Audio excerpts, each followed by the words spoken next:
През 1962 година, в един от най-мъчителните периоди от живота си, Силвия Плат написва стихотворението «Дади» – «Татко», текст, който се превръща в символ на цялото й творчество.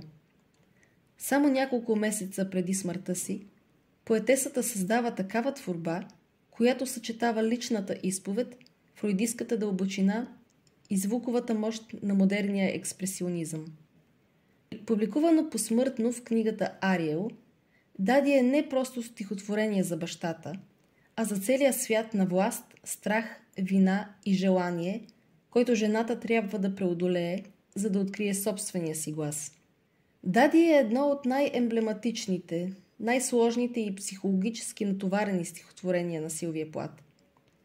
Творба, която не просто разкрива биографични факти, а превръща личната травма в универсален език на женската душа, чрез мощна символика, която използва исторически и митологични образи, за да изрази личната драма. Плат написва стихотворението в последните месеци от живота си и го оставя като изповед и завещание. Поезия, с която говори от границата между живота и смъртта. Както отбелязва изследователката Найджула Стамболи, в «Дади» почти няма разлика между поетесата и нейната лирическа героиня. Това е чисто изповедно слово, в което личният опит се превръща в художествен акт. Стихотворението е повече от автобиография. То е драма на несъзнаваното, изразена чрез звука, ритъма и значението на езика. Баща й, Ото Плат, е германец от пруски произход. Професор по биология, който умира, когато Силвия е на 8 години. Тази ранна загуба става източник на дълбока травма, която я следва през целия й живот. В стиховете I was 10 when they buried you и At 20 I tried to die and get back to you. Тя изповядва детския копнеж да се върне при него чрез смъртта. Стамболи тълкува това като опит да бъде възстановена загубената връзка с бащата. Акт едновременно на обич и разрушение. Но в същото време стихотворението е и ритуал за отхвърляне. Daddy, I have had to kill you. Тук убийството не е реално, а символично. Начин да се скъса връзката с страха, вината и зависимостта. Бащата е едновременно реален човек и архетипна фигура. Символ на патриархалната власт, признак на детската зависимост. Психоаналитично погледнато, стихотворението представлява опит за убийство на бащата, в смисъла на Фройд, акт на символично освобождение от вътрешната фигура на тираничния, обожествен родител, който продължава да контролира субекта отвъд смъртта си. Образът на бащата се разгръща като митична фигура, бог и демон, спасител и палач. Той е черна обувка, в която лирическата героиня живее като крак, защитена и задушена едновременно. Тази метафора изразява амбивалентното усещане на дъщерята. Бащата е едновременно убежище и затвор.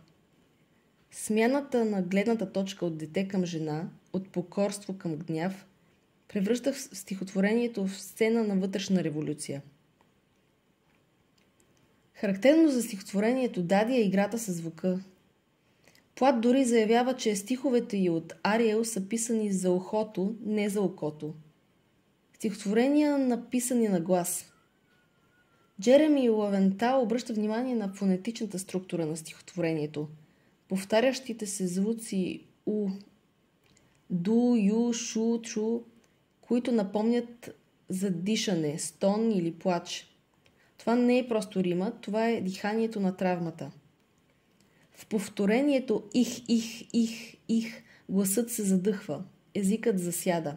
Лавентал пише, че за немския читател това е повторение на думата аз, докато за англофонския читател то звучи като задавяне.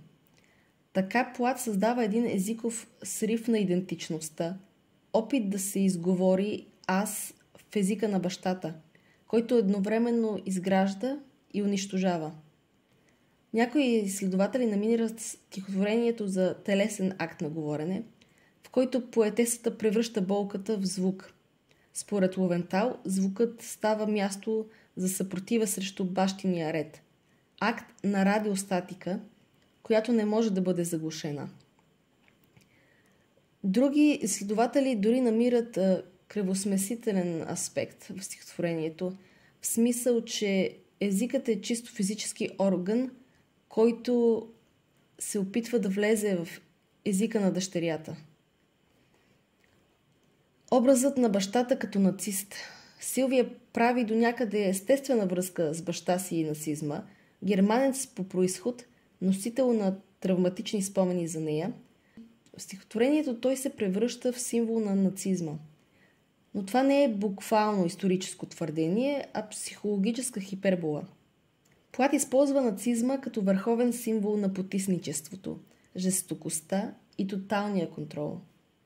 За нея бащината фигура, студена, отдалечена, властна, неразбираема, е като тоталитарна сила. Той не просто я е изоставил чрез смъртта си. Той е оставил след себе си чувство на вина, страх и зависимост. Затова Плат го демонизира чрез най-крайния исторически образ на злото – нациста. Фразата "Not God, but swastika" противопоставя божествената власт на символа на нацистската власт. Бащата е вече не бог, а тиранин. Тотален баща, в когото обожествяването се слива с ужаса. Като се сравнява с еврейка, Плат не заявява етническа идентичност, а емоционална идентификация с жертвата. Тя се поставя на мястото на тези, които са били унизени, обезличени и унищожени от чудовищна власт. Това сравнение носи двойна функция. Психологическа, да покаже как дъщерята се чувства малка, безпомощна планета в лагера на бащиния авторитет. Морален и символен контраст. Еврейнат жертва е антиподът на нацистския тиранин. Чрез тази опозиция Плат превежда вътрешния си конфликт в универсален мит за потисника и жертвата.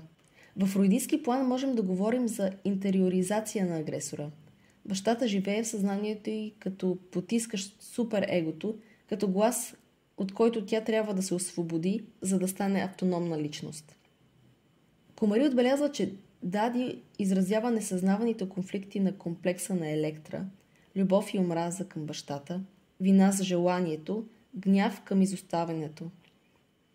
Но Фройд тук е само отправна точка. Плат превръща този личен мит в социална алегория.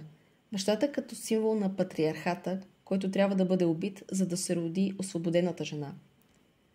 Към финала бащата се превръща в вампир, образ в който Плат слива фигурата на мъжа, бащата и съпруга. If I've killed one man, I've killed two, казва тя и така обявява края на своето робство.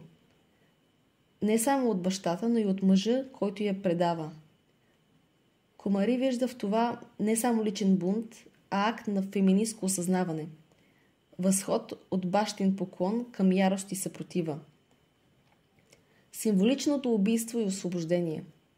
В последния ред "Daddy, daddy, you bastard, I'm true" гласът достига пределна яснота. Тази фраза е била тълкувана като край, като отказ, като проклятие дори, но Ловентал предлага друг прочит. I'm true звучи като адио, с Богом, което не е край, а възможност за ново начало, нов глас, нов живот. И действително, в този финален вик Плат изрича онова, което е било неизречимо. Това е мигът, в който женският глас се ражда от собственото си мълчание. Тя убива образа на бащата, който е и реален, и митологичен. Включването на мотива за вампира допълва нацистката метафора. Бащата е чудовище, което пие кръвта й, живее в нея. Само чрез символично убийство Плат може да прекъсне връзката и да възвърне автономността си. Това стихотворение се превръща в факт на психологическо прераждане. Дади стои в центъра на сборника Ариел, който бележи върха на творческата зрялост на Плат и едновременно предвестява трагичния й край. В него поетесата съчетава личното и универсалното, психичното и политическото, интимното и митичното. В тези последни творби животът и изкуството на Плат се сливат напълно. Всяка дума звучи като част от собствената й биография. Дади е ключът към това сливане. В него Плат осъзнава и артикулира всички свои теми. Смъртта и възкресението, раздвоението между бащата и съпруга, мълчанието и езика, страданието и сътворението. В по-ранни стихотворения, като Колосът, бащата е все още обожествена фигура, но в Дади той е окончателно разрушен. Тук настъпва символичното убийство на бащата, жест, чрез който Плат се ражда като независим творчески субект. След това стихотворение, нищо в нейната поезия вече не е същото. Дади отваря нова територия, в която Плат говори без страх и без филтър. Тя превръща поезията в акт на прераждане, на глас, който диша, кърви и се преражда в самия език. Стихотворението е не само изповед, но и психодраматична инсценировка на вътрешната война между бащинския архетип и женското аз, което се бори за свобода. Това е психотерапия чрез поезия, The Talking Cure, връщайки се на Фройд. Начин да се изрече неизречимото, да се преобрази болката в смисъл. Плат създава свят, в който езикът е и рана, и лекарство. Всяка дума в Дади говори за белези от миналото, но и изразява силата на освобождението. И макар Силвия Плат да напуска света само няколко месеца по-късно, нейният глас остава. Онзи глас, който се осмели да произнесе Daddy, Daddy, you bastard, I'm true. Не като край, а като възкресение на гласа, който най-сетне принадлежи на самата нея.